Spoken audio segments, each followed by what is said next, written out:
Glad to see you all. It's a lot of y'all out there.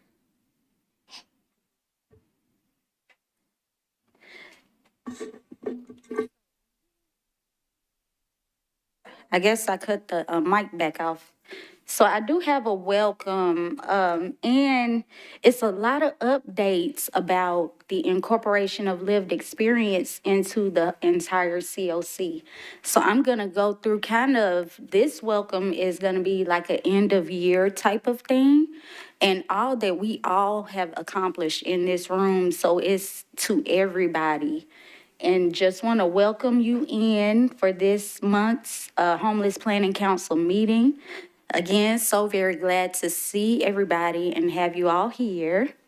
So, COC progress within the COC-wide strategic planning of incorporation of people with lived experience, we now have a new governance and charter chair.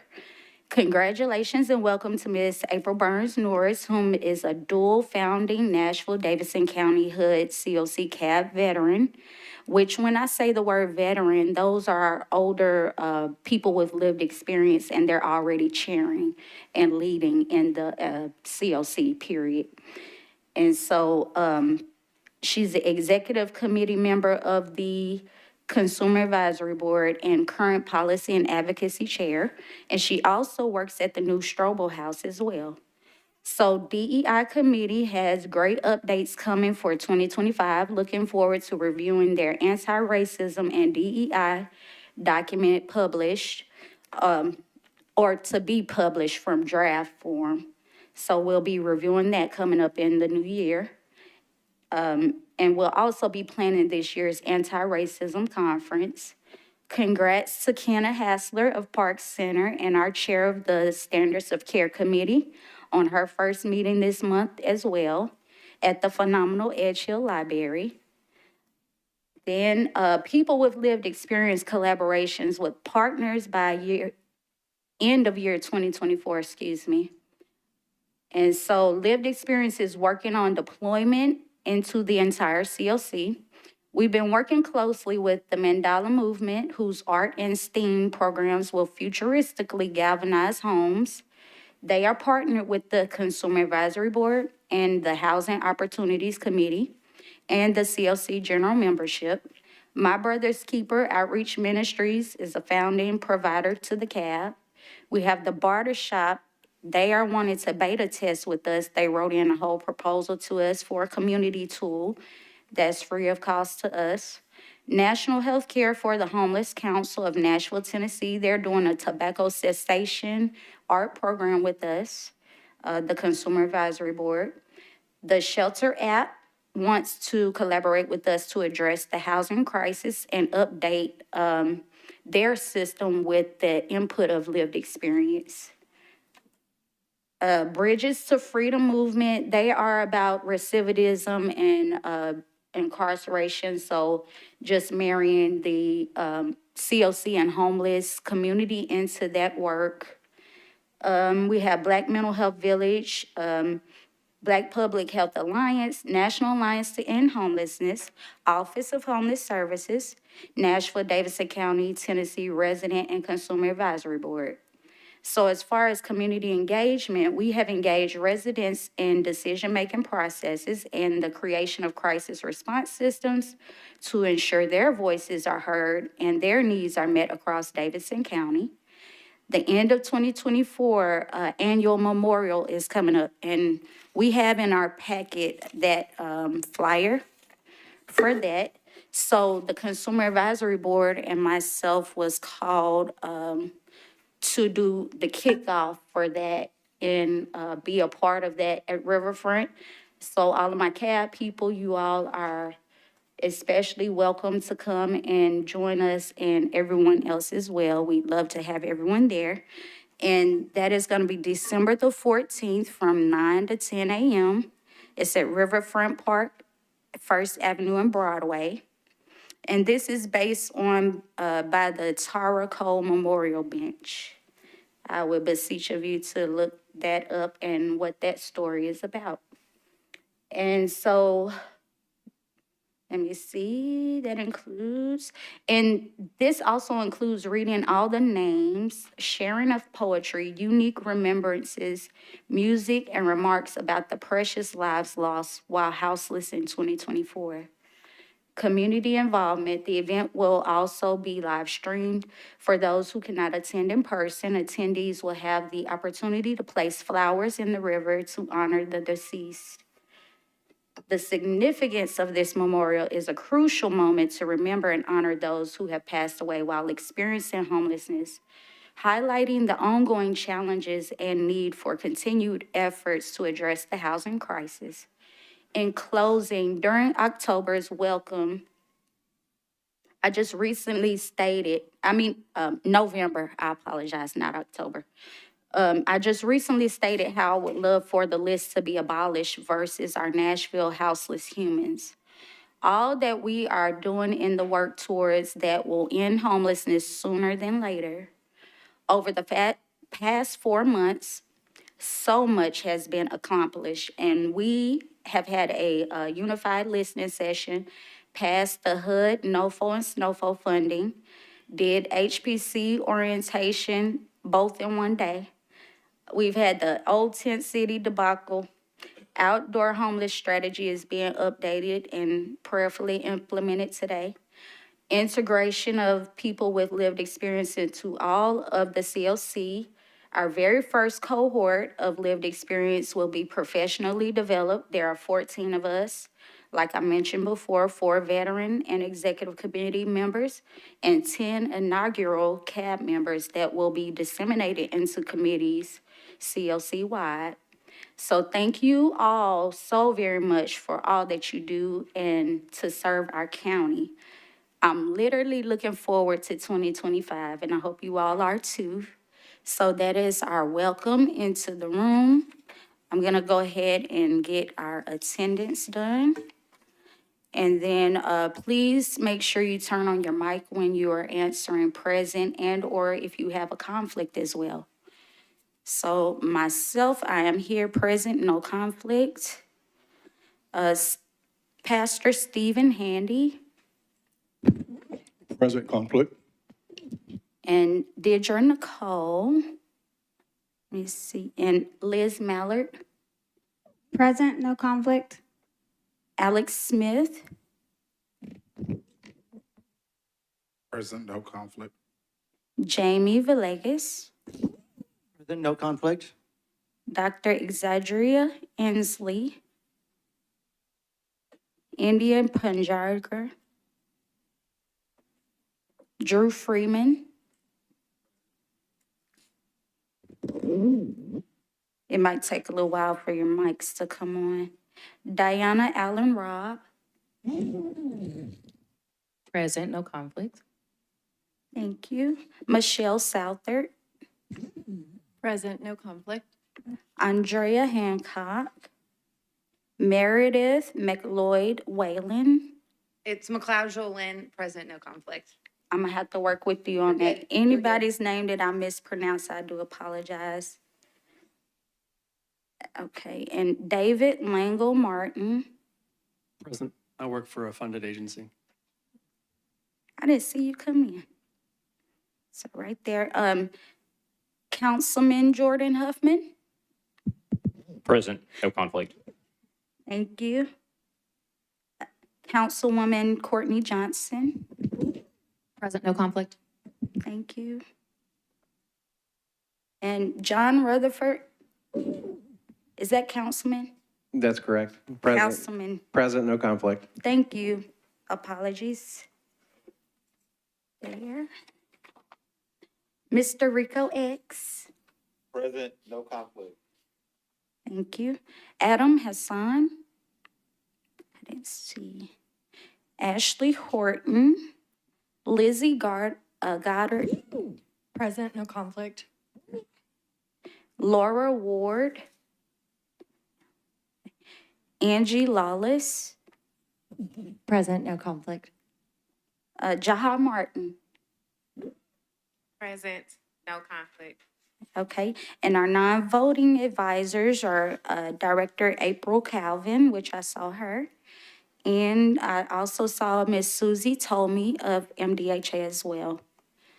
So we're gonna go into our names that we remember, and we're gonna do our moment of silence thereafter. The list is very long, as I suspect the memorial will reflect the same and probably even longer than that for the entire year. So, November deaths and others not yet named.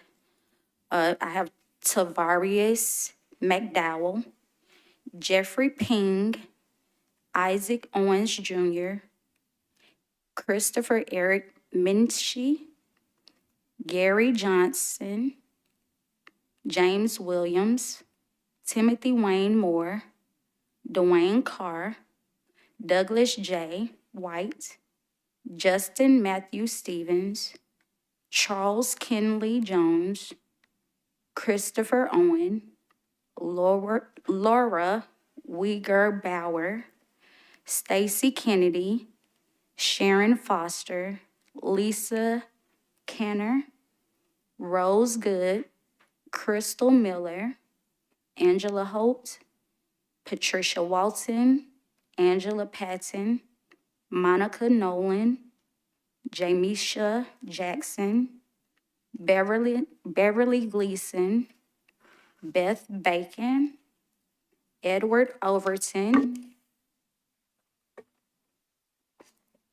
Dennis Morgan, David Impey, Ricky Cook, William Brinkley, Robert Meese, Tremaine Brown, Jimmy Hall, John Rogers, Travis Johnson, Michael Tinch, Frankie Lewis, Melissa Candlestofer, Chad Orr, Patricia Ramos, Henry Lehr, Kirk Dickens, Christopher Hall, Richard Watkins Jr., Gerardo Behori, Robert Harris, Jesse Johnson, and Ronald Vaughn.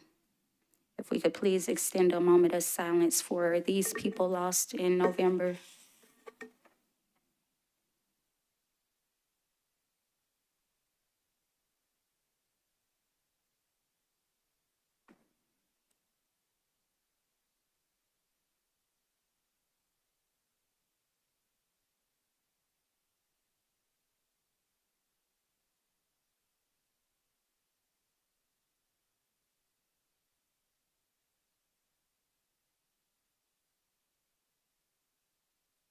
And thank you for that.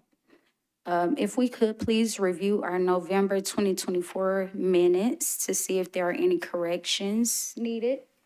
And also, there were not any public comments signed up for today.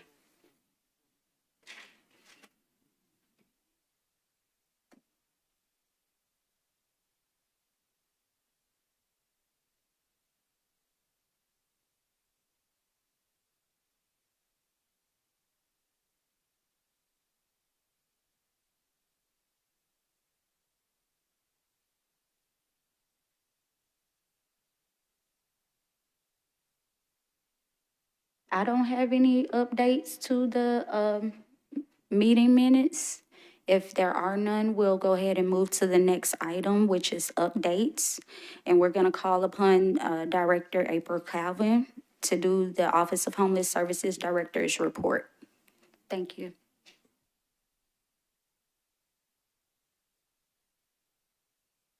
Good morning. Thank you all for coming out. It's going to be a cold day today, so I think I'll start with talking about cold weather shelter operations. For, I think, 10 or 11 years, Metro Social Services, under the direction of Director Renee Pratt, operated a seamless process of running cold weather shelter. This year is the first year that the Office of Homeless Services is operating the shelter. And typically it starts November 1st and it goes until March 31st. We were super lucky this year. First day of shelter was not until November 29th, simply because it's based on the temperature. We are operating an overflow shelter, meaning that when the temperatures are 32 degrees for 3 consecutive hours, maybe there's not enough shelter options or enough shelter options with lower barriers in our city. So Metro Social Services, the Office of Homeless Services will open the cold weather shelter. We open for 7 days between November 29th and December 6th. Would like to say that average, I didn't get that number. But anyway, so we have typically between, first night, I think there was 85, and then at the highest, it was 245 of individuals utilizing shelter. And also, there's 516, in those 7 days, there was 516 unduplicated individuals that frequented the shelter. There was no incidents. There was 2 medical concerns. One was a individual that had seizures on 2 consecutive days, and we called EMS for her. And then we had one guest that felt as though he was in a mental health crisis, and he called medical assistance for himself. The shelter is at 3230 Brick Church Pike, and it opens at 7 p.m. and it closes at 7 a.m. We work closely with WeGo and Mobility Solutions. WeGo Central, on the nights that shelter is open, they will reduce fares or eliminate fares for anyone that's experiencing homelessness to get to our shelter off of Brick Church Pike. The 32B bus is the bus that they would need to ride to get to that location. And then Mobility Solutions, we use them to go around to areas that maybe WeGo does not frequent that often. And so we have a schedule. I can make sure to send that schedule to you all if needed. We are the overflow shelter, so we really partner closely with the Nashville Rescue Mission, Room in the Inn, and Launchpad for Youth. How can I get involved? I know you all are asking. One way to get involved is volunteer opportunities. We look for volunteers to assist at WeGo from 6:30 till 10. 6:30 till 9:30, just helping our guests get on the right bus. And that's important because we want to set them up for success. So, being a greeter, helping them if they have any problems, showing them the route to the 23B bus. And then another way to get involved is we're looking for hygiene products for the individuals. And we can accept those on Tuesdays and Thursdays from 9 to 11 at the shelter. If you're not receiving our text alerts, you can type into your phone 888-777 OHS alerts. That's the new text alert system that we're utilizing. For some time, if you're still connected to the rain out alerts, for some time, we will make sure to send both alerts because we're trying to get everyone to move over to the new Metro system. I think that's that on that. A lot of information. Couple of other pieces of information would be, one moment.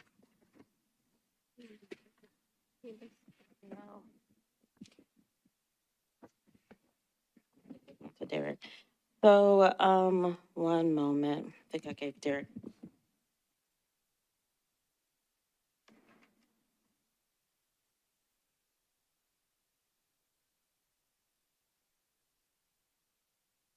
A lot of papers moving around over here.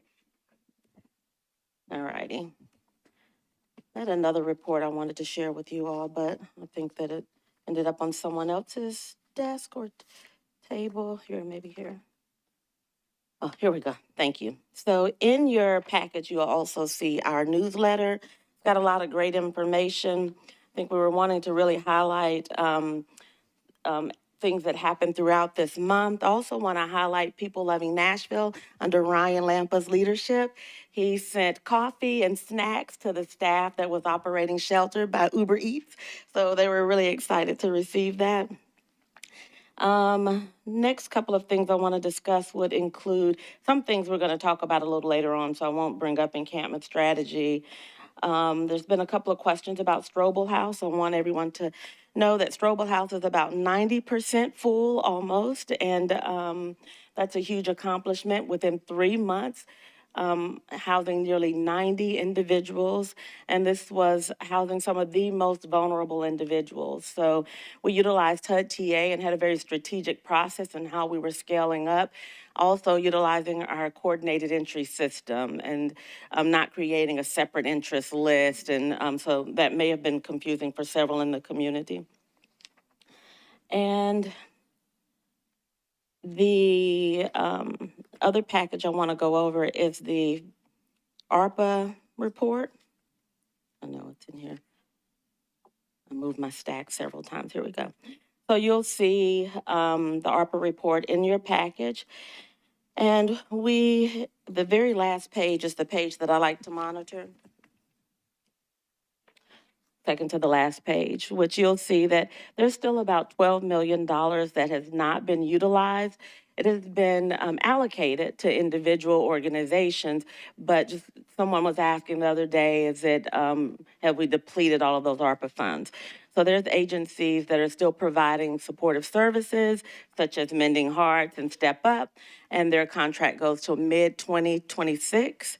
And then the funds that are dwindling down are the interim gap funding. The interim gap funding were all due to be utilized by October of this year, and both organizations are pretty much on target. There is a capacity building grant, capacity building funding that was just deployed about 2 months ago, 3 months ago. Yeah, it seems like 3 months ago. So those organizations are just now scaling up, which would be like Mending Hearts. Let's see. There you go. It's right here in front of me. Park Center, The Contributor, and Dismas House. That's on slide 19, so it's second to the last. And then today, our review panel will be reviewing some capacity building funds that were initially deployed for the Salvation Army. And we received 4 applications, and they will be reviewed by a review panel today. So more information on that soon. Any questions for me? We have a question over here. Thank you, Director Calver, for your report. I do have one follow-up question and an additional question. For the follow-up on the RFP, you said we had 4 applications. Were any of these local organizations? Great question. 3 are local organizations, and 1 is out of city. And my second question, and I apologize for not bringing this up, follow-up, but with our outdoor strategy coming up today, I think it's appropriate. A couple months ago, I reported to you the encampment closure in Berry Hill. And I asked what kind of coordination we have with our sister municipalities within Davidson County when it comes to the encampment closures. Do you have any update on that? I do not have an update on that, but our outreach team is working with all precincts of MNPD. But if it is a private organization, they typically will not follow our encampment strategy, or if it's state property. A lot of times we've been successful with getting the state to understand that we have an encampment strategy and a process for how we deploy services. Does that also include our sister agencies as like the Berry Hill Police Department? No, it does not include Berry Hill Police Department, but I think the question there is it was private property at that point. So that's a little bit different. I don't believe that was MNPD or Berry Hill Police Department that was acting alone.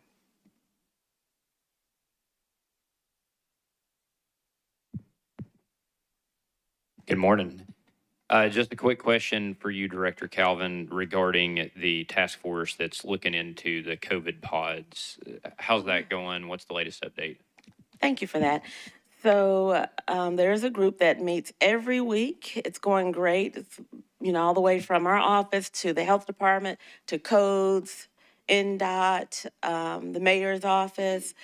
a lot of great thought. Legal as a part of those conversations, and just looking at all facets of all the way from an RFP to the safety of the structures to how to deploy those features. So the next meeting, we just had a meeting yesterday. We also had the president of the company present to us and looking at other communities as well to see how they've utilized these pods as well. So more information to come. Just still in the fact-finding stage right now, but we meet every week, so more to come.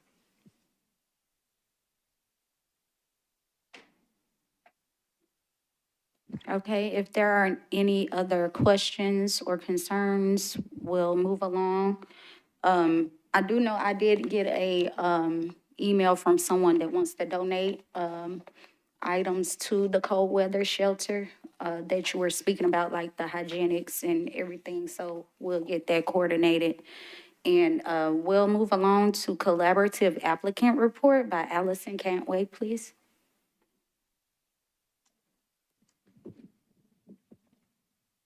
Morning, folks. So the update from the collaborative applicant is we have submitted our last NOFO application of the year. That was, I know, that was the COC Builds application that was due on November 21st. November 21st. It was a joint project between Park Center, Urban Housing Solutions, and Legends. So thank you to Susie Told Me. Of course, Susie was very, very helpful. I will always be thankful to Susie because she helps in all of these processes. Also to David Lingle Martin, who spent a lot of time on that application. And so we successfully got that submitted. So that means that this year, 3 NOFOs successfully submitted, which is great. Thank you. Yes. Especially with this being our first year as the collaborative applicant, it's been a really wonderful learning process for us. Of course, Susie's been with us every step of the way, and that's made it a lot easier. But now we're in the stage of sort of reflecting on all of these NOFOs. We're having a retreat, the planning and research team, to really sit down and go over what went well, what can be improved next time, and just do kind of an AAR on that whole process. But as far as the planning grant, we are still in the process of getting that officially moved over to OHS from MDHA. But I think we're in the final stages here. We've gotten contracts from HUD, and so now we're just kind of working on finishing out that process. So that's good. We're very near the finish line on that. And then, what we're going to switch into in the coming year is, HUD has moved to a 2-year NOFO cycle now. So rather than there being a NOFO come out every year and all of these agencies and all of these collaborative applicants having to put so much time and effort into it, they're doing it every other year and essentially awarding 2 years worth of funds with every NOFO. So that means that next year we will focus a lot on monitoring. The PEC will focus on reallocation if it's needed. There have been a lot of discussions at the Performance Evaluation Committee, the PEC. They have a reallocation policy. And so if that's needed, that's something that will happen. But we really want to do in-depth monitoring now that we have, a lot more time to do that and to really get up close with these agencies and see what they're doing well, what can be replicated, and areas for improvement. And that is collaborative applicant update, unless anybody has any questions. All right, thanks. Thank you for that, Allison. It doesn't look like it's any questions. So we'll move along to Homeless Management Information Systems report by Hannah. Hi, everybody. Our report is here, and you'll notice that the first page looks different because for the first time, we have data from the Nashville Rescue Mission in HMIS for the month of November. We're very excited. This is something we've been working with them on for years, longer than I have been in charge of HMIS, so it's extremely exciting. For the first couple of months, we did separate their data out as we're continuing to work on data quality with them and understanding how their data is impacting our system. So those bottom 2 graphs include data from the cold weather shelter and the National Rescue Mission that are not included in the top graph as we're seeing how this impacts everything. But in the future, we should be able to integrate it, which is very exciting.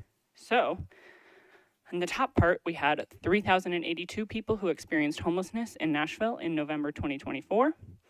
There were 236 families and 2,438 adult-only households.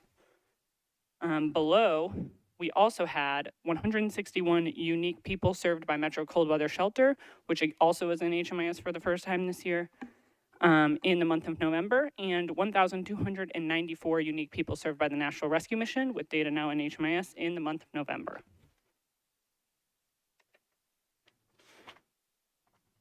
"270 of the people experiencing homelessness were veterans, 231 were youth, 1,496 were experiencing chronic homelessness, and 807 were entered into HMIS during the month of November. Additionally, 51% of the people experiencing homelessness were Black and 40% were white, and 60% were men and 38% were women. For housing, we had 139 people who moved into housing in November 2024. That was 95 households, or 16 families and 79 adult-only households. And over the past 12 months, we've had 1,965 people move from homelessness into housing. Great, yes. And the last page, again, we housed 26 veterans, 8 youth aged 18 to 24, 50 people experiencing chronic homelessness, and the average length of time from when someone entered HMIS to when they were permanently housed was 114 days. The ways people were moving into housing, most often, 29 households were housed with no subsidy, 20 households were housed with permanent supportive housing, and 16 households were housed with housing choice vouchers. The agencies who housed the most households in November were Operation Stand Down with 16 and Room in the Inn with 12. And I want to give a particular shout out to Room in the Inn because that was very high for them. So that was an exciting month for Room in the Inn. And finally, of the people who were permanently housed in November, 44% were Black, 49% were white, and 58% were men, and 41% were women.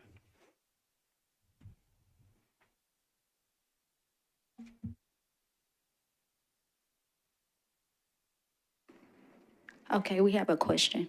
Yeah, is there any way, I think I brought this up last time, that we can capture data that would show us how many kids are in those families? So I think that number is understated when you look at it. It looks like 285, and people glance over it as people, but that number can be 3 or 4 times higher when you include the kids. I didn't see any reference to kids under 18, so do we capture any data for kids under 18? Yes, we have that, and all of those children are a part of that 3,082. It's just not listed separately in the report, but I can get that to you.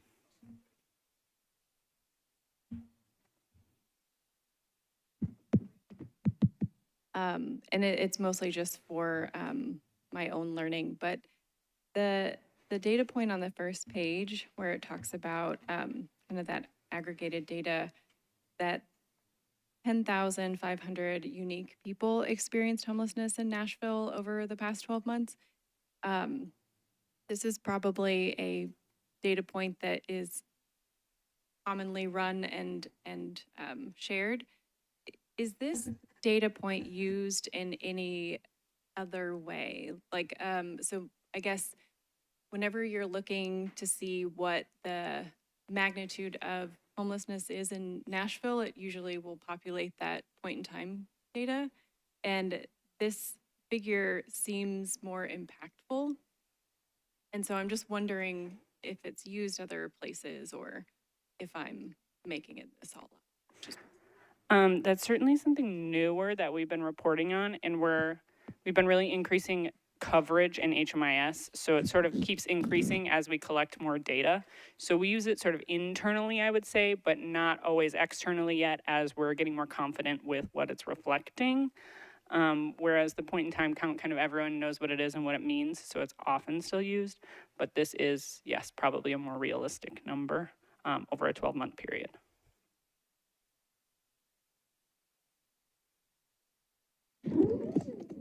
Thanks. I'm just continuing on with that thought process. When you say over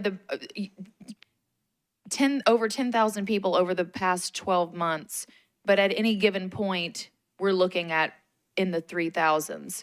So where are they going? Like, I don't understand. Are they just coming in and popping in for a moment and then moving on? Or Because that's a really big discrepancy. Yes, so most people who experience homelessness, it's for a short period of time and they self-resolve their own homelessness.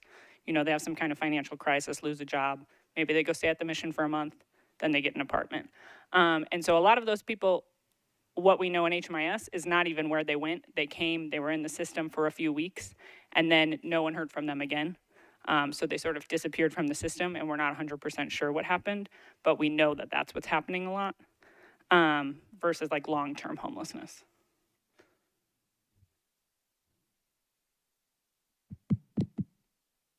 Just a quick request, and it really stems off of, number one, your really good skills, Hannah, at collecting and presenting this data. This morning when we were talking about the remembrance and moment of silence, there was an extraordinarily long list of names. And my request is that we look at those people that we lose on a monthly basis. It's really important, especially in months such as this, where it's extremely cold when we have these numbers peaking, that we're mindful of that when we're talking about housing. I also want to share, I meant to share when I was fumbling through my notes, that the long list today is really where outreach workers and service providers are cleaning up the list for the year, because the homeless memorial is this Friday. And so they're working closely with the coroner's office, with the health department on gathering information. So that list that Kenitha read was not a list for November. It was really a list of names that might have been missed throughout the year. I gotcha. Okay. Yeah, it must have been just a clarification. I think it was presented as people lost in November. I still would like that data point if possible. It would be very interesting. I'll also add, we have been working with the health department and Open Table, who puts on the homeless memorial, to look at more of what kind of information we all have about the people who pass away during the year and do some research on that.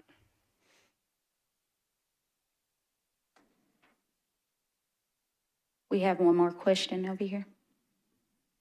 It's not so much a question. That number also, I mean, there's people that we never find, or there's people that are unknown or found in the woods, or just like the disappear factor is, you know, and so there's a lot that aren't accounted for completely. So I don't think there'll ever be an accurate number. I know that it'll just be more, which is sad, but. Agreed. That's why we need that lived experience voice to everything that everyone said. Thank you all for your questions. We're going to go ahead into the Continuum of Care report, and that's by our COC manager, Raquel. She's over all committees, the general membership and chairs across the entire COC. So looking forward to her update and report.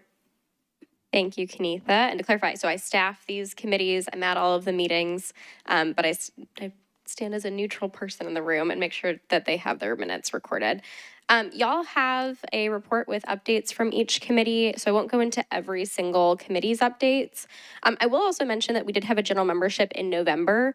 We will not have a general membership meeting this month, but one thing that was discussed at that meeting, Kenitha was able to attend, and one change that was made to the Continuum of Care Charter this summer was for Homelessness Planning Council to report at those meetings, and kind of trying to make sure that there's more overlap between the Homelessness Planning Council and the Continuum of Care, since y'all do serve as the Continuum of Care's governance board. So I want to invite all of you to attend those meetings if you're able to, or look at the minutes and things of that nature. And then I know that there probably are going to be times where Kenitha can't attend, and so if anyone else is interested in attending and potentially presenting updates on the HPC's behalf, please let us know.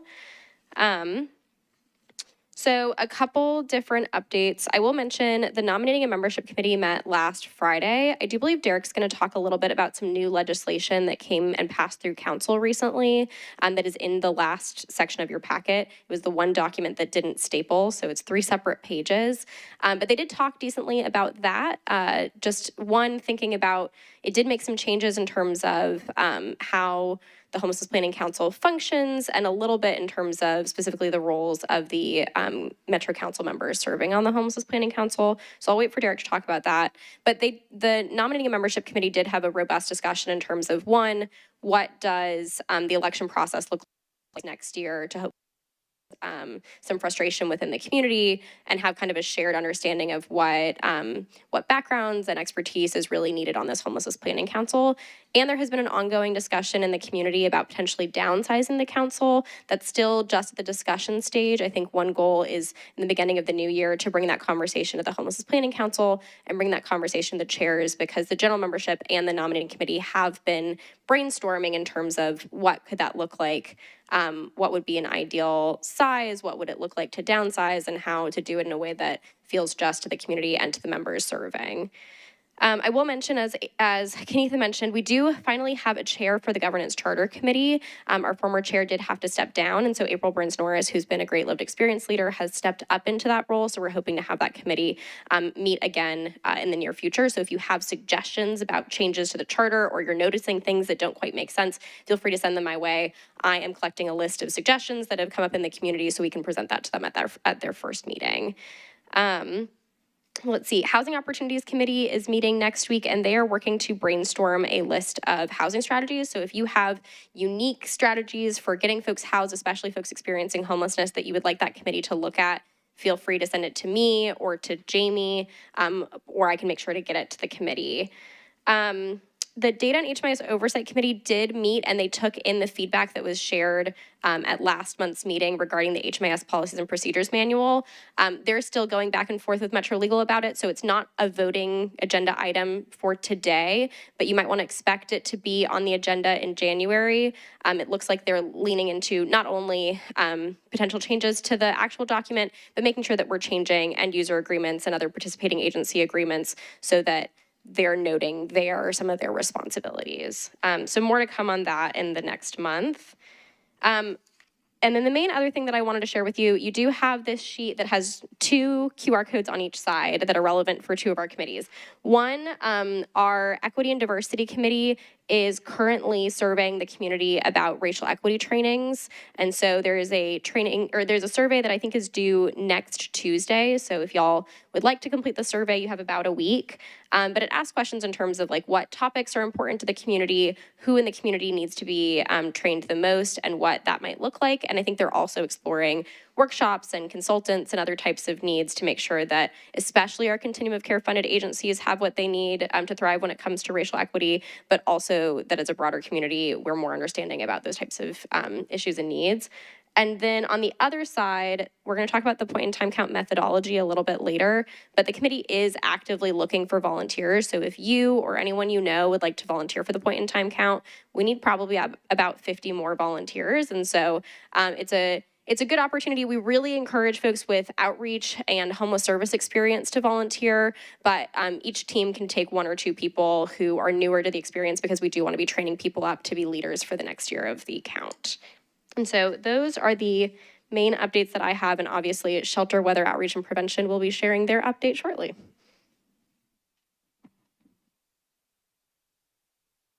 Thank you so very much, Raquel. If anyone doesn't have any questions, we'll go ahead to Mr. Derrick with Metro Legal, because we're going to go into our action item and whatever else he needs to inform us on as well. Okay. Okay, everyone. Is this mic? I hear it now. Just took a look briefly that Raquel referred to a bill that was ordinance BL 2024-582, passed by council and on November 19th at the 3rd reading, signed by the mayor on November 20th, so it's now in effect. I also notice in it, it's going to need a little cleanup because according to this, you have still got 25 voting members, but they can't be populated with the 22 appointments. The council voted to, and this is across the board, I believe, for all Metro boards and commissions, some of which have Metro council members that sit on the bodies, but they no longer have, they're no longer voting members. That would also mean they no longer count towards a quorum. So currently, you have a body of 22 voting members, 8 appointments made by the Metro mayor, 14 elected by the full membership of the continuum of care. 5 of those are to be persons that have lived experience. And those are the requirements for your council. What's at odds is it still says 25 voting members, but there's only 22 appointments with voting power. So we'll have to talk to council's office and see how we can address that. That is, I also want to point out, just so you're aware, and I'd suggest you take a look at it. Metro Council has enacted in this bill also attendance measures for members that have voting power and count towards quorum. It doesn't affect ex officio members and such, but if over a 1-year period, a board member or commissioner is absent for 2/3 of the meetings for which a quorum is required, they will be considered to have excessive absences. That is then going to be referred to the Metro clerk for confirmation that that has happened. And if the Metro clerk verifies that that number of absences has taken place, there is a letter that will go to the board member or commissioner to the chair of council rules. That chair is to introduce within 30 days of receipt of that a referral to consider removal of the board member or commissioner pursuant to section 11.109 of the Metro Charter. So just keep that in mind. Hopefully if you're having an attendance problem that you can always, that's one time that the chair is allowed to speak with a member is on attendance. If you're having something that's conflicting with your ability to attend regularly, we generally recommend in the legal department that a conversation take place, that you consider whether or not you can fulfill your commitment you've made when you accepted the appointment.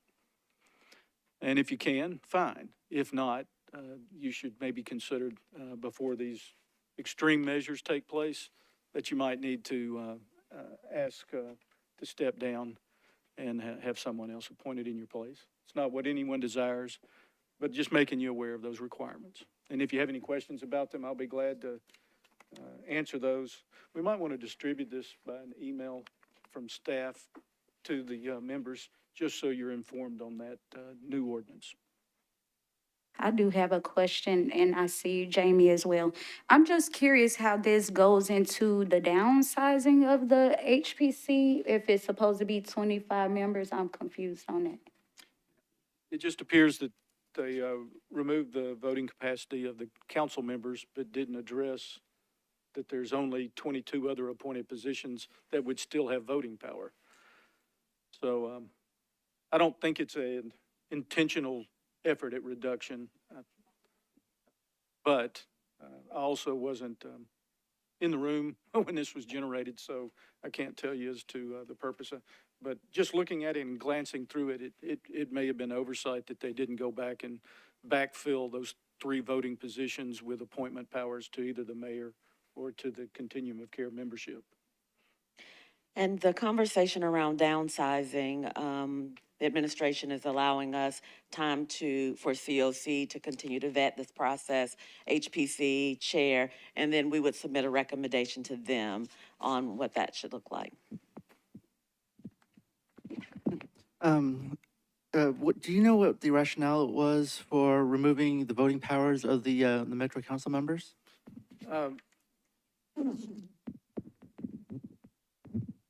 believe it was thought that perhaps this is an administrative body and council people are elected legislators. So for them to serve in both those capacities could potentially generate some conflicts of interest. So the thought was they're elected to do legislative work. Doesn't mean they're not able to be consulted and participate in these meetings, and that's valuable too. But to also vote could be a conflict of interest. So I think that was the reason. I will say in this ordinance, this is not the only body affected by the removal of the voting power of members that may be on Metro Council. There are some other boards and commissions that that relates to as well. And some of them may be listed in this legislation. Some may not. But the general rule is other boards and commissions that do, or prior to the passage, had voting members from Metro Council, that on those bodies, they also, those administrative bodies, they'll no longer have the power to vote. And one follow-up. For any Metro Council member that's currently serving in any of our subcommittees, does this affect their ability to serve on those committees as well?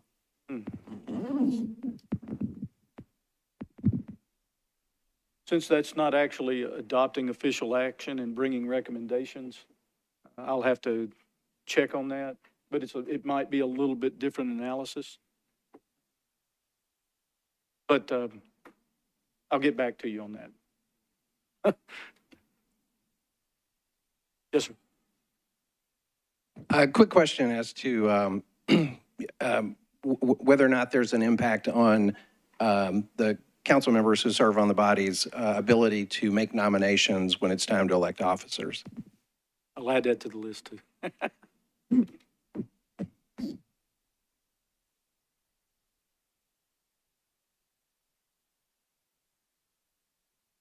Sorry, I asked if he could restate his question. Well, let me restate it and make sure I've got it correct too, and you can correct me if I've got it wrong. But I think what he's asking is some of the actions that this body takes are things like nominations from the floor for positions such as officers. And does this legislation affect council members' abilities to participate in making nominations? That's exactly what I was asking.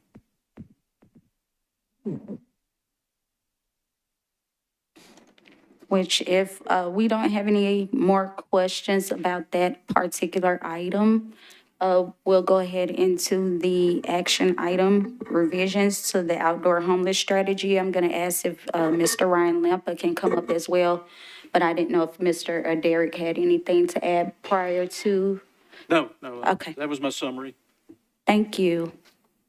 Oh, you're there. I'm here. I was looking for you back there. All good. Hey guys, my name's Ryan Lampa. I'm the chair of the SWAP committee. That's the Shelter, Weather, and Outreach, as well as Prevention Committee. We were formerly the Shelter Committee, if you guys are familiar with that committee. So about a year ago, or a little over a year ago, we were tasked to bring revisions to the outdoor homelessness strategy. And so we did that, and it took a year. And so I've never worked on something so long in my life. And it was fun, I'll say that. But I think that there was parts of this that were really informative for us as a committee and myself. A few things that we did as far as like the activities leading up to giving this document to you guys is we did 2 rounds of like research outside of the committee. We had 2 different groups, talk to community members that were served in parts of this, in the first iteration of this plan, and then folks that were working within the agencies that were participating in that, and then just even outside agencies that maybe were touched by the plan but not weren't completely involved with it. And so I feel that we've done the absolute best that we can to bring what I'll call like the 3 C's of it, just because it's a big document. I don't know how familiar you guys are with it, but what I would summarize those would be clarity of process and procedure. That's the first C. The second C would be communication with the appropriate members, meaning community members that we're serving and agencies that are involved. And even, because it's been such a hot topic over the years, even in regards to media and how we respond to that. And then collaboration opportunities. And the way that I feel like we've been able to accomplish that is to bring to light clear goals and clear challenges, and to give actual process and procedure to preparation, maybe in the game when we're working with an encampment, and then afterwards, so an assessment afterwards. And so there's, if anything, I feel like we took this thing and said, okay, let's put like some actual steps to it, and to bring really highlighted clarity in that. And so the reason that we're bringing it here is that we want other eyes on it, kind of like an executive body. We look at ourselves as SWAP committee to say, hey, we did a lot of work and really, really great. I would even say like the last few months of like getting this thing finally polished. Hopefully it's as polished as we can get it. But that there's some really robust input in those last few months that was brought in. And so we feel confident enough to give to HPC to say, all right, HPC, what do you think and what should we do from here? Because Wes is a swap committee. I don't believe we have any sort of power of really anything other than bringing advice. And so we've done a good amount of work. We want to bring it to you guys.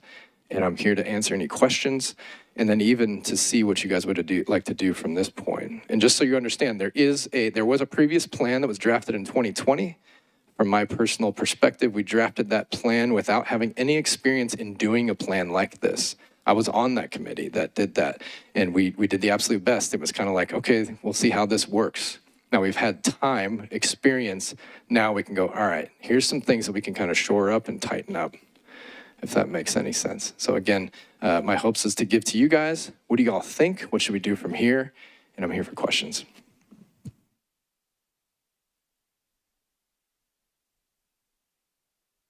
Oh, yes, there's a question. Yes. First of all, I want to thank you and the committee for their tireless efforts on updating this plan. You got it. I was one of the people who contributed some input into this plan. And one thing I did talk about when I provided my input is the need to include people with lived experience. Yes. And I see that this document has gone a long way towards accomplishing that goal. But one thing I've noticed, is that we don't really have a kind of, while we say we will include people with lived experience, there's no way, I feel there's not enough teeth to make sure that we actually have people with lived experience on the team. And I would propose language that we put a minimum of at least 1 or 2 people with lived experience on the priority team. I love that idea. That's fantastic.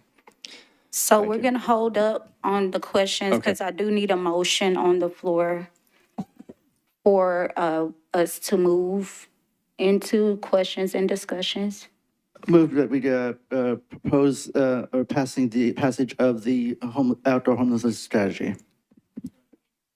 And we have a second to that motion. So we are open for discussion and noting Jamie's comment beforehand. And I have Jordan Huffman. Make sure this is on. Okay, there we go. Thanks, Ryan, for all your work on this. Question in here, and I may just be overlooking it, regarding the moment that someone comes into contact with an unhoused individual and then the point that they get housed. What guides that process? Yeah, great question. So this plan, how do I say this? So this plan is really specifically around when there's a camp, and there's definitions in what an encampment is. If you go to page 5, it's like the last part of page 4 and page 5. It gives you very specific definitions of what an encampment is in regards to this plan. Individuals, there's a number of ways that they could get into the system through outreach workers, through sheltering, through calling the coordinated entry line. Those are some examples of ways to get into that. Now, in regards to this plan specifically, this is a plan that gives process and procedure, accountability in regards to engaging encampments specifically, not necessarily engaging people one-on-one. Hi. Thank you so much. I know you've put so much energy and effort into this, and I just have witnessed firsthand the trauma-informed care and all of that, so I really appreciate it. I think I have several questions that I think are perhaps wondering how this fits into the wider community. Absolutely, yeah. And I think, on page 8, there's a line that says, the strategy will be implemented until there are no encampments identified.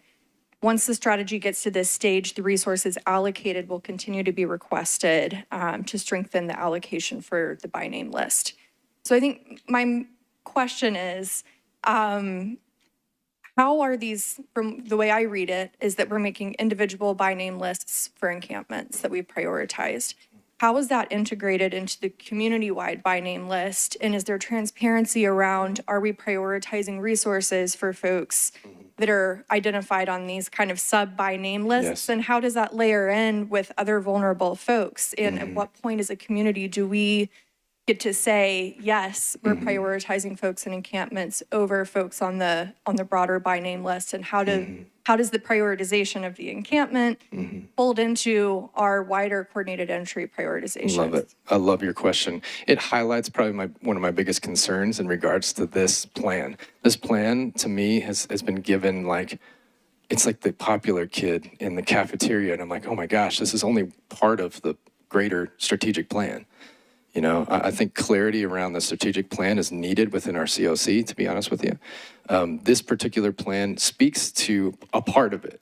And I would urge upon this body to consider that. Like, this is just a part of the big strategic plan. This isn't the strategic plan. But a lot of times, and I'm saying this because it's come up at COC meetings, the last one specifically, and then it's come up in a lot of committee meetings. It's just continue. It's like, oh, this is the plan for the city. I'm like, it's not. It's in regards to the encampment. So I'm going to zero in on your question. How does this by name list fit into the bigger by name list? The hopes is that pre-camp engagement. Now, this is part of this plan. I hope you guys don't look at me and be like, oh, Ryan's like carrying the torch in this thing. I'm not going to be in the... Now, we're an outreach organization, but this is being handed over to OHS, to the city, to the COC as a whole. So that's one thing too. But That say that as part of the body that drafted this, the small by name list of each encampment and the guidelines regarding that were kind of safeguards to make sure that folks weren't falling through the cracks, and that when an encampment was prioritized and the word got out, there's kind of a threat of like, okay, a lot of people will move into that encampment and say, I live here too. Now, here's the thing, like that gets very complicated. And so we did the best that we possibly can. We're holding on to that tension of, look, there's going to be some, it's not going to be perfect, but at least gives process to like, okay, we have a name list. The main, the mechanism of that is to have a list of how many people and who they are in that encampment, to then say, what's the capacity we have to address this encampment? So if we go to Camp A and they have 50 people, and we have all these names, but we don't have enough interim housing or permanent housing or outreach workers, the camp says, or the plan says, hang on, assess capacity, and then come up with a plan. That small by name list is part of the big by name list. So it's, probably we should have called it something different, because it's a by name list of that specific camp, and it should coincide with the big by name list within coordinated entry. Does that answer your question?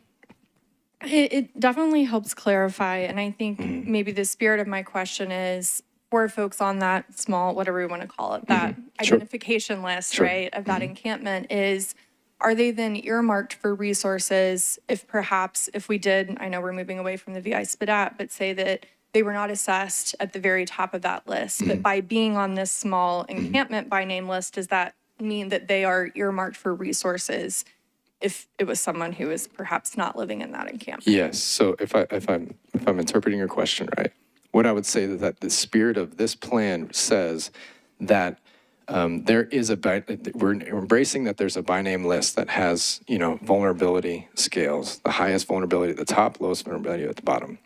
This particular camp strategy says that if you live in this particular camp, you are prioritized for other resources outside of the main by name list. And that's an inherent tension. That's why it took, I think, over a year for us to like really wrestle this thing down.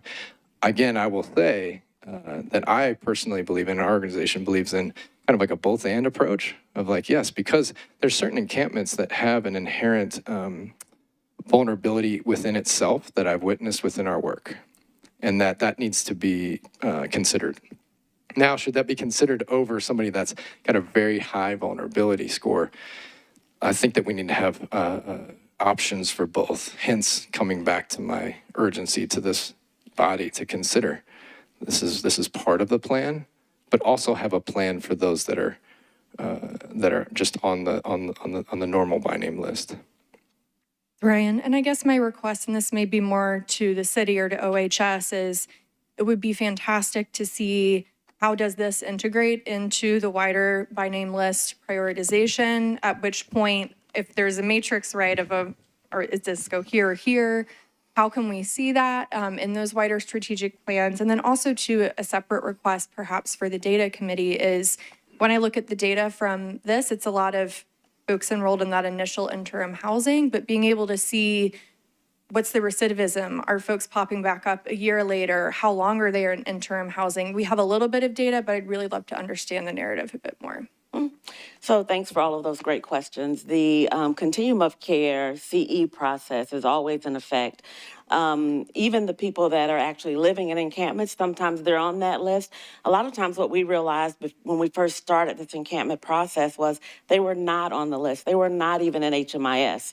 And so this was a great process to have outreach to go into some of these encampments with people that lived there for an average of 5 years or more and had never been entered into this HMIS list, which is another reason that I'm excited to share as we're talking about HMIS, to share where the mission is now utilizing it, cold weather shelter is now utilizing it, and another way that we've really gathered more robust data is by having outreach deployed and utilizing this encampment strategy. So that's one. Two, the coordinated entry policy and procedures allow for when there's additional resources that can target the most vulnerable population, whether they're in coordinated entry before we engage that camp or just recently entered into coordinated entry after engaging that camp. And I think what we've done well as a community is not diverting funds from the COC, not diverting funds because we had ARPA funds, so not diverting funds to address the encampments. We had other funds that we were utilizing. I think to Ryan's point, there's a lot of conversation around encampment strategy. And if you look at our numbers, it's only 10% of the work. It's only 10. We housed, as a community, we housed an average of 2,000 individuals per year. And that year, last year, when we were deploying this encampment strategy, it involved 10%. I think also what we haven't talked about in a long time, just because we've been doing a lot of other work, is the moves to permanent housing or maintaining the interim housing was at a 90% success rate. And I'm not sure of what it's at now because there's been a lot of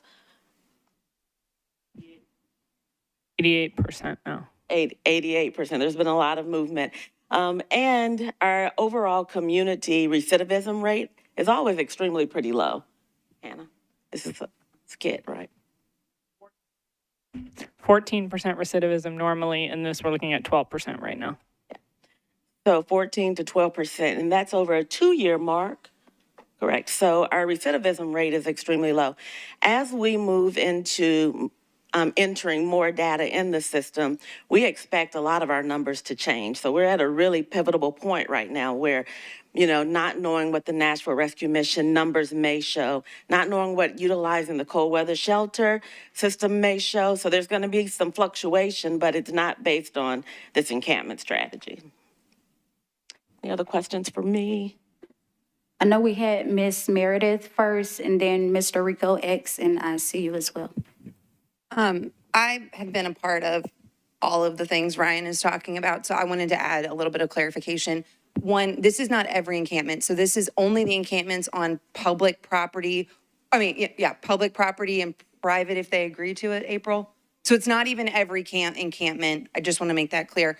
And then two, we do essentially a vulnerability score on each of the camps that we see. We have a meeting, we pick 3 camps. We all go out and do a vulnerability score. So there is some vulnerability just by people living in these encampments. That is why they're being selected. So I just want to make that very clear, just so that way people don't think we're just like this camp. And April and I fight about usually all the time what that looks like. But so there is like a very vulnerable piece that is going into why the camp is selected. I have all the data if anybody wants to see it. So just to make that clear, it's not every encampment that's even eligible. It's just the ones that fit in on public or state property, which they're able to listen to the strategy. So I just want to make that clear because that gets confusing to me sometimes too. And one thing, if I could add to that too, one thing that we brought to as far as a revision to the plan, it just gives process to that to consider capacity for that volunteer group. That's a volunteer group of organizations. They go to And now there's a timeline. It's not like, oh my gosh, there's camps in our city.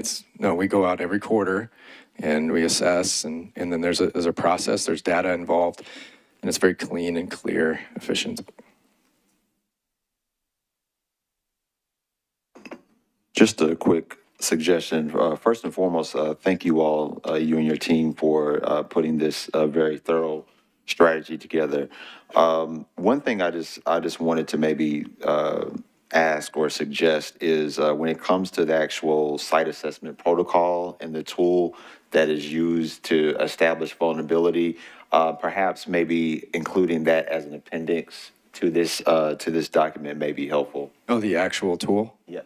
Yeah. Where did I thought we had that in here. Yeah, we have the topics of it. The actual tool, and if I remember this right, is that we wrote into the plan that the tool should be revisited on a continual basis. That's what we learned in the last 4 years. It's like we did it one time. Ooh, man, if you were part of that meeting, it was entertaining. And then it got even less entertaining as we went along, because we were like, oh, we should fix that, fix that, fix that. And so I think the needs of the community will change and shift a little bit.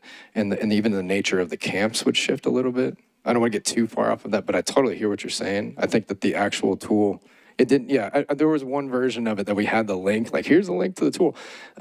We have the basic guidelines of it, but it is written in to revise that periodically. Thank you for that. We have Angie Lawless. If there are, I see Jamie as well, and we'll go ahead to call the motion thereafter, all comments. But you could go ahead, Ms. Angie. Okay, yeah, I just had a question about how effective this is in terms of like when a camp is closed and then you'll hear complaints about how it's just spilled out into the local neighborhood.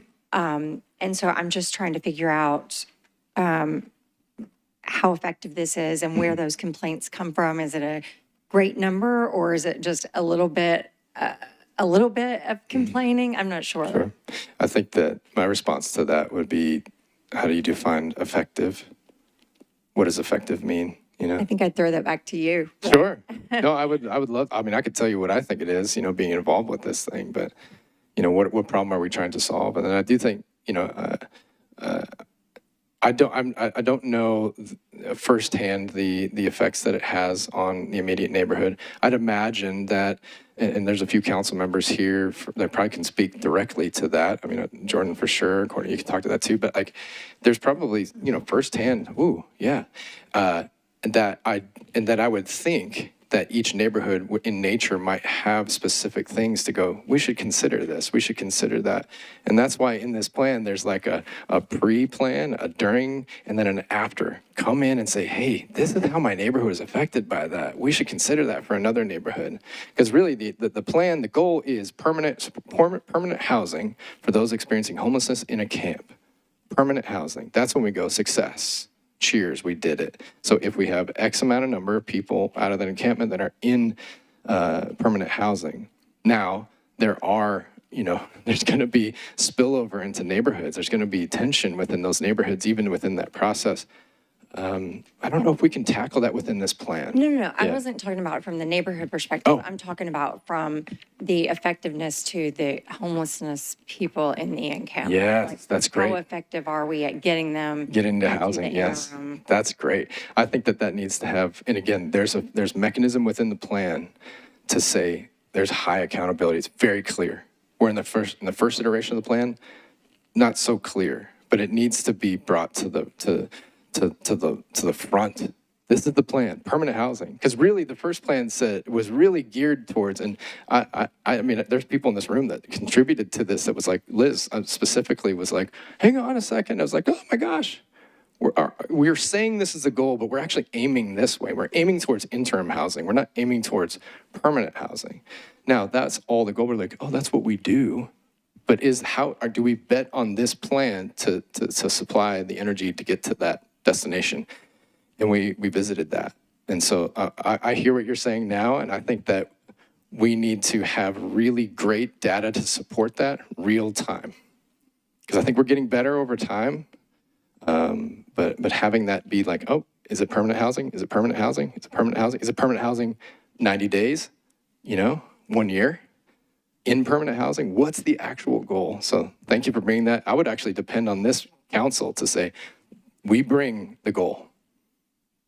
Yeah, thank you. Yeah. I also want to share, I think that as we're talking about camp closure, it's probably not clear that we're talking about moving people into the permanent housing or interim housing. There's not a lot of spillover into the community. We have 2 council members that were a part of a very intricate camp closure in 2 different parts of the city, and both locations did not have spillover where people just moved along. It was a very, maybe we haven't shared that much, right? It was a very, 3-month, 6-month process of gathering data, gathering the information. By the time the camp is noticed, the notice that goes to the individual says, do not leave. We're bringing case managers and services along the way. Housing opportunities will be made available, whether it's interim or permanent housing opportunities. So it's not where a camp is closed and it just destroys a neighborhood. It really helps to protect and make a neighborhood whole for the housed and the unhoused individual. Another thing I do want to highlight is, we drafted the original strategy as a community 2 years ago, and USIC 6 months ago, maybe 8 months ago, time's fleeting, just came out with a strategy that really 19 principles on how to address encampments, and a strategy that we drafted 2 years ago is in alignment with national best practice. USIC is the White House's United States Interagency Council on Homelessness, and our strategy aligned with theirs. And then also, we've worked with Built for Zero and a couple of other agencies or national consulting firms to help us in looking at our strategy and or building strategies for other communities off of our strategy. So I think sometimes we don't highlight all of the great things that have happened since 2 years ago of drafting a strategy, because we had nothing that was addressing people living outside for a very long time, and to come up with something that meets the standards of national best practices and to be able to modify it every year, I think is a great success to our community. Yeah, I mean, just one final comment. I think when you're not in the encampment enclosure, when you're not living that, you don't know if the complaining is, a few people that just aren't accepting the resources or if it is greater. And so that was just my question. It wasn't. I wouldn't ignore that. Both of your comments right there, hang on to those. That is a tension we need to hold. Let's celebrate. I celebrate with April. But then also hold the tension of it's not as clear as we might hope. I love to celebrate that we're aligned with usage for sure. But I found it hard to follow the plan because it wasn't detailed enough. It wasn't procedure. It was well, what do we do with this philosophy? Now there's steps, good suggestions, and open enough to kind of play jazz within that scale, if you know what I'm saying. Jamie, and then Liz. I actually would go ahead and yield to Liz before asking my question. Not so much a question, just as lived experience. There's going to be a plan here, a plan here. No plan will work. I'm just going to tell you straight. It's an attempt. It's a plan of approaching. There's not going to be a cookie cut factor for any camp or any person. As living in it, you have people that will come from other camps because they see, hey, it's working over here, or look at them doing it. There's going to be people declining. There's going to be, it's a variety. And I think as people come to the camp, you're going to come up with different situations, because not only is you guys or anybody can make an attempt to do this, but there's going to be people that are going to decline until they see, and it's hard because they'll decline until they see it happen, and then they jump on board. The thing is about HMIS and everything, we're in the system. So it's not that they're, okay, you don't want it, bye.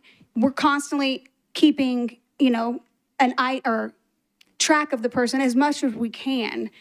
Because to the best of their abilities, it's people disappear. I would disappear, and I know for a year I'd be gone, and then I came back. I was still in the system. They updated my information, but I don't think there's just any specific plan. It's just, I think, the attempt to make how to approach instead of just going in there blindly, kind of going, okay, let's try this. And then as the bumps, or if there is bumps, come along, try to fix them as they go. But I think initially we're going to try to do something, or I hope, that will go to the permanent housing being the end thing. As we go through it, the plan's going to change. The plan's going to change because this didn't work over here for this, but now we have another factor that we can add into our plan going further. Councilwoman Johnston. Want to ask your question, Jamie, first? I do, because I do want to piggyback off of what Liz just said. So one thing that I want to, I want to make sure we, let's this plan is kind of help establish trust between the city, the service agencies, and, the homeless community. And I'm actually going to put a motion forward for an amendment to this plan.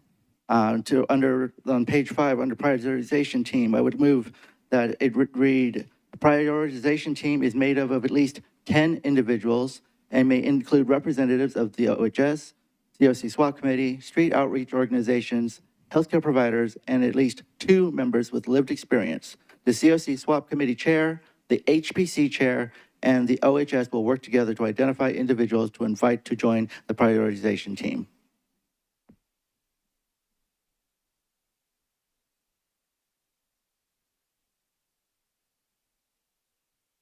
Okay, and do we have a second on that amendment?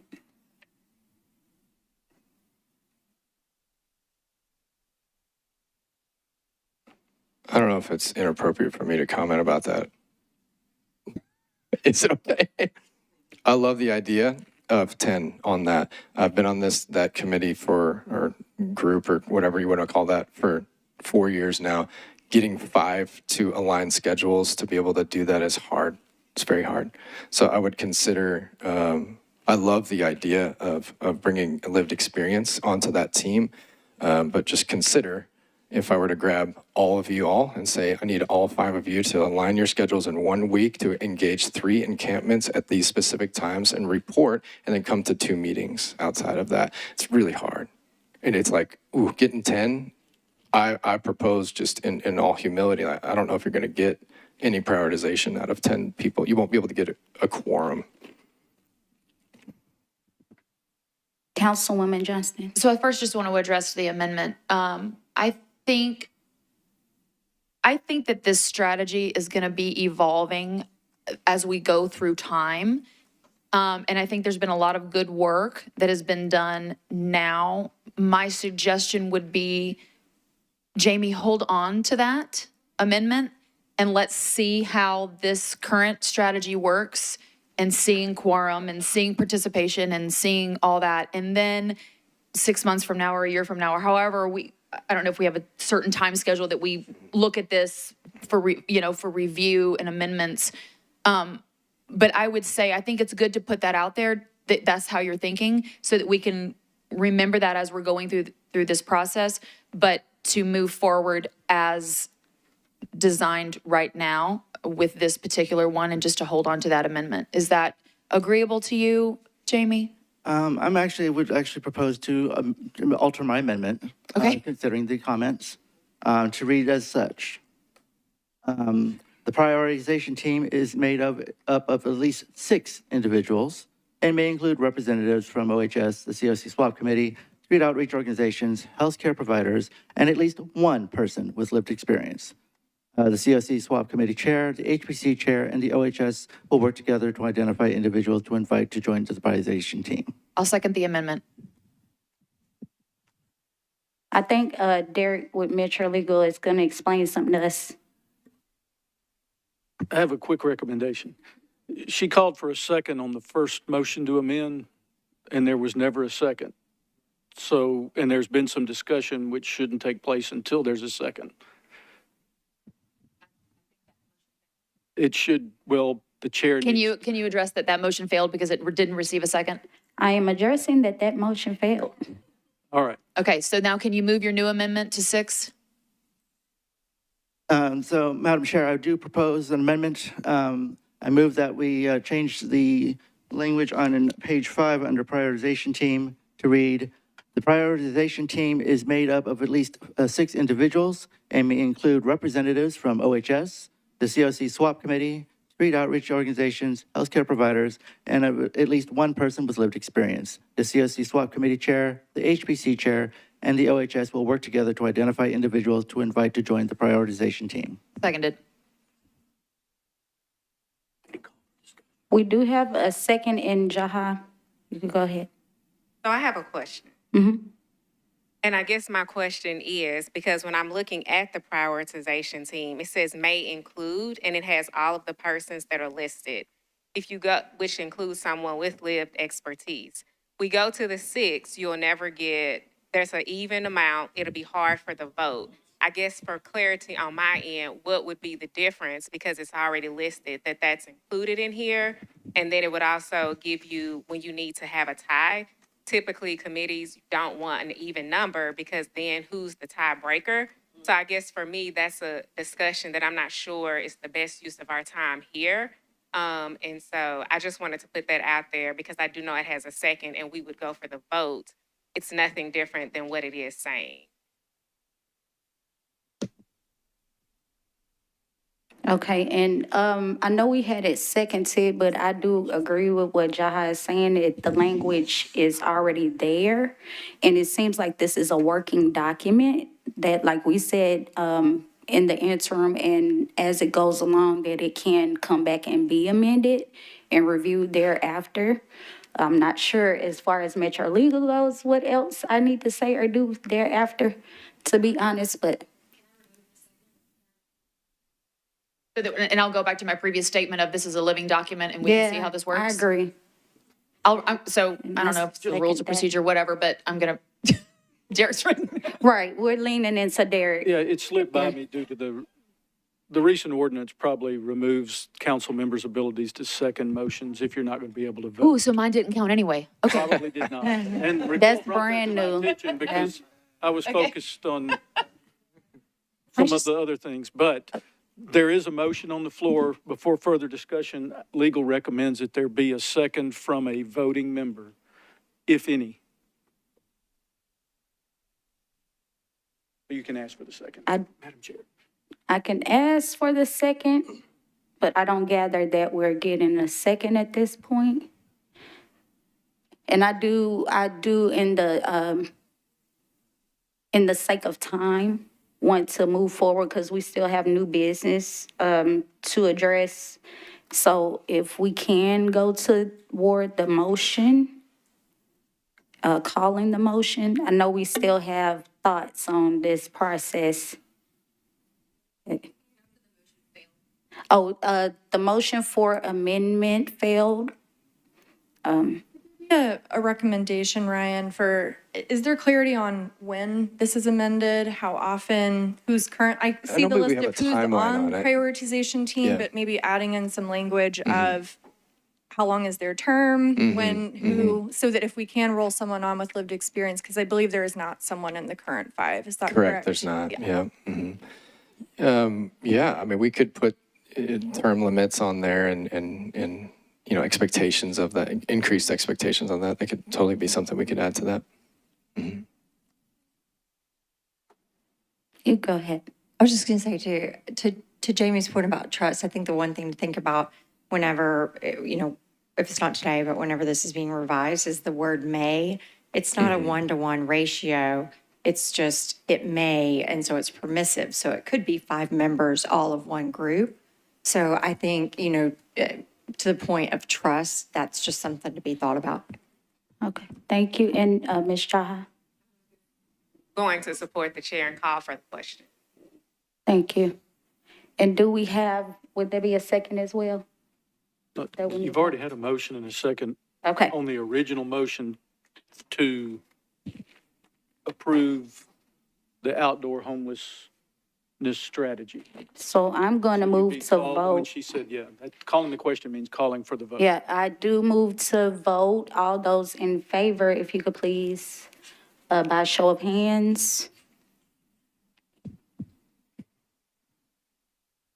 Any, I'm sorry. And it's brand new, so you don't, oh, I never remember to vote. We're letting Raquel count our votes.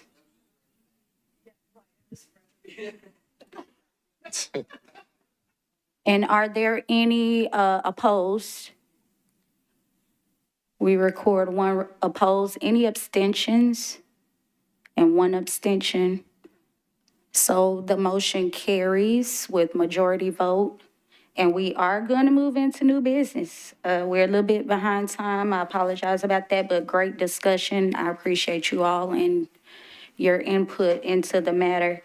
If we can refer back, I believe it might be to Raquel for point in time count methodology. I'm going to say revisions to the HMIS policies and procedure manual. That sounds like Hannah. COC anti-discrimination policy. And I added one to this, the retreat that we're looking at, February as well. I think I can cover all of them unless Hannah really wants to chime in. And I'll keep it really quick. These 3 things listed in new business are things that you can expect to vote on in the next month or 2. And so it's mostly to put it on your radar.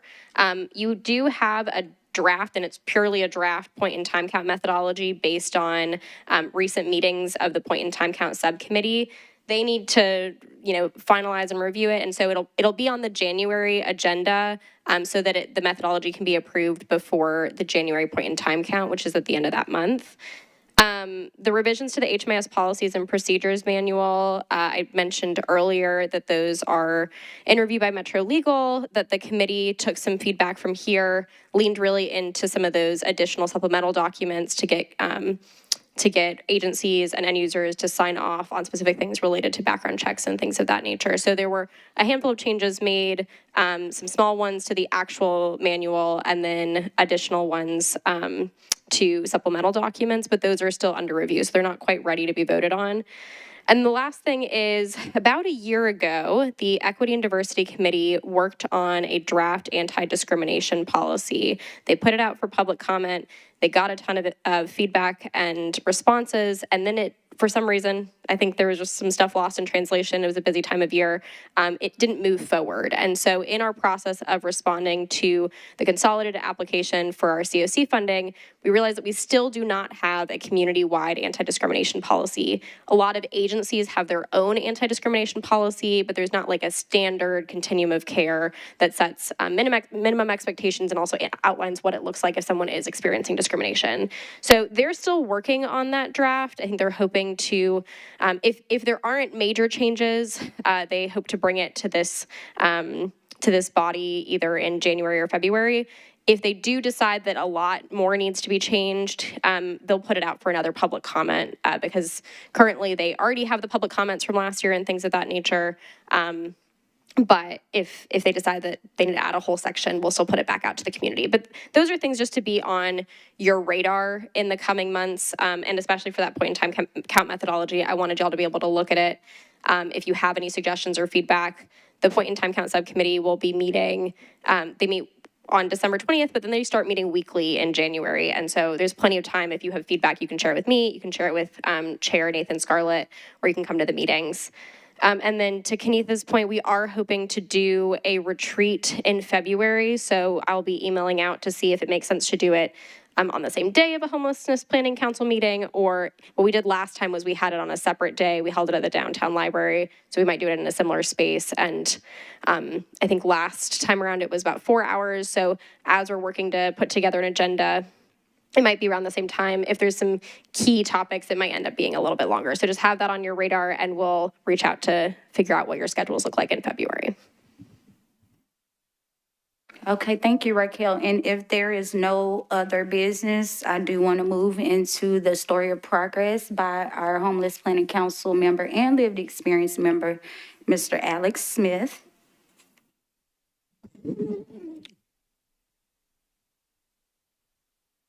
I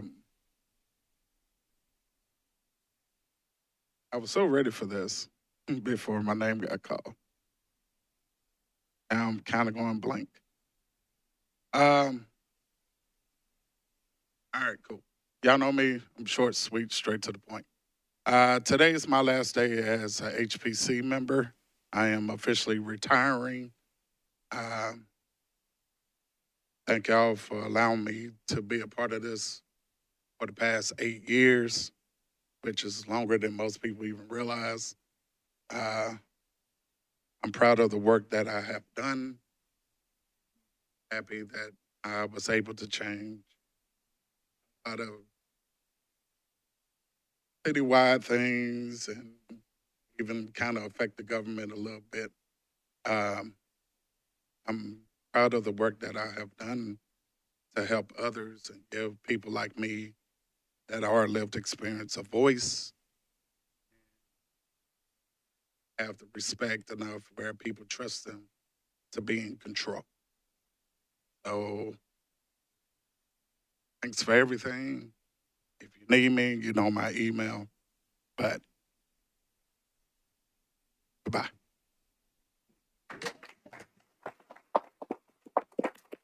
Yeah.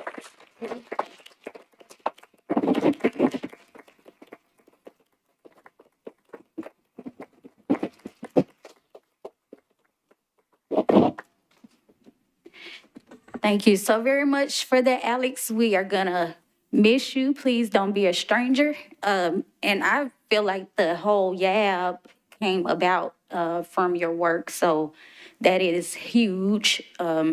We acknowledge everything that you've done in every space you've been in. We appreciate you, and much success to you from the Homeless Planning Council itself.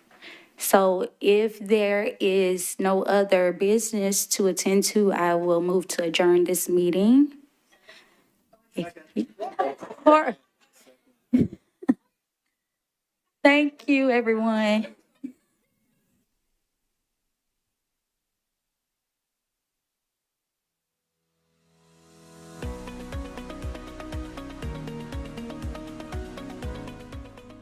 This has been a service of the Metro Nashville Network.